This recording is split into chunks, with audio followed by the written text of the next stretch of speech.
अस्सलाम वालेकुम नाज़रीन, मैं तुसां होस्ट मोहम्मद वसीम तुसां तकने पे हमारा यूट्यूब चैनल मोहम्मद वसीम 531। नाज़रीन आज तुसां की दसने हैं जड़ी कास पार्क ते फलकाबाद ने मुकाम पर गया ते बड़ी ज़बरदस्त जगह ही है। इत्थे खिलौने गड्डियां या बच्चों की मसले के तरह तरह की चीज़ां इत्थे मौजूद ही बच्चे खूब इंजॉय कर सन। बच्चों की कदे कदे खींदे जाया करो पार्क हरकत। बड़ी प्यारी जगह ही है, ज़बरदस्त है, हर चीज़ इतना है ही है। बाकी तक सकने भूत बंगला इन्हें बनाया हुआ है। गड्डियां खड़ियां वाला सिस्टम है, इतने बच्चे अंदर गड्डियां चलाने। स्विमिंग पूल है, बग्गी शग्गी भी है ही है, हाथी भी है, उस पर भी बंदे की बालने, झूले वगैरह बाकी हर चीज़ ही है तकरीबन, इतने हर चीज़ है।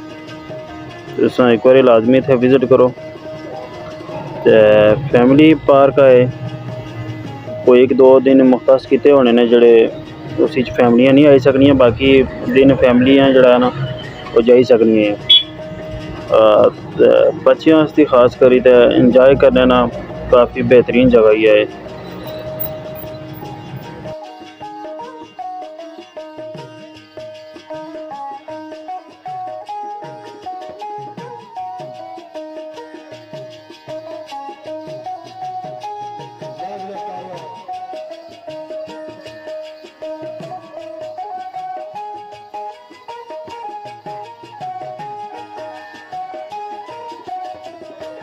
दो गुब्बारे जे रखे हुए ने, रफल जी एक देना डुप्लीकेट जिसने निशाने शाने मारने। बच्चों को पैसे किन्ने इन्होंने भाई उन्होंने बोतल रखियां वो थोड़ी दूर, ये भी निके बच्चे की जाई दसने वा इस तरह फैर मारी ना निशाना को एक आधे लगना, ज़्यादातर जड़ा ना वो मिस हो जाने।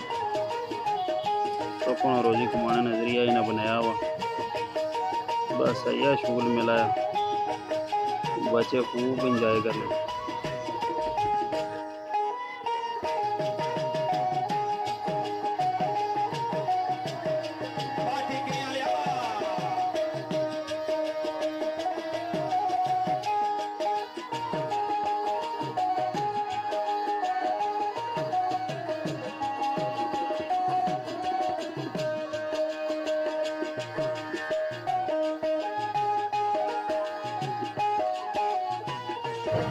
बाकी है तको जी बच्चों दी जनरेटर वाली गड्डियां ही, इन्होंने बच्चों का सिर्फ काम ही क्या है, सिर्फ स्टेयरिंग इन्हें कड्डी जाना।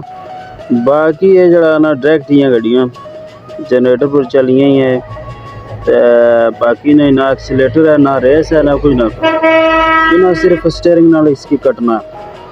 तो काफ़ी बारी माड़े थोड़ियां भी इन्होंने टक्कर भी हुई है, कई बार उधर फसी भी जाने रहे टायरों में, फिर वो भाई और दौड़ी दे सीधे करने सीधियां करने इन्होंने सिर्फ कटने वाला चक्कर है, स्पीड काफ़ी होनी ने इन्होंने।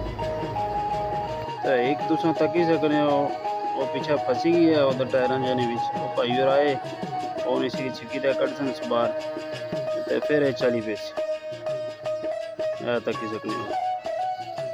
बाकी ये बच्चे इन्हें की सही कटने खटने ना भी नहीं इतना पता लगना, मारने रहने एक दूसरे की टक्कर। बाकी वीडियो तुसें कि इंशाअल्लाह नेक्स्ट टाइम दसा, या कि और भी काफ़ी चीज़ां ही सारी एकदम अस अपलोड ना करी सकने। तो जो बंदे चैनल पर नवे आए हो चैनल की सब्सक्राइब करें।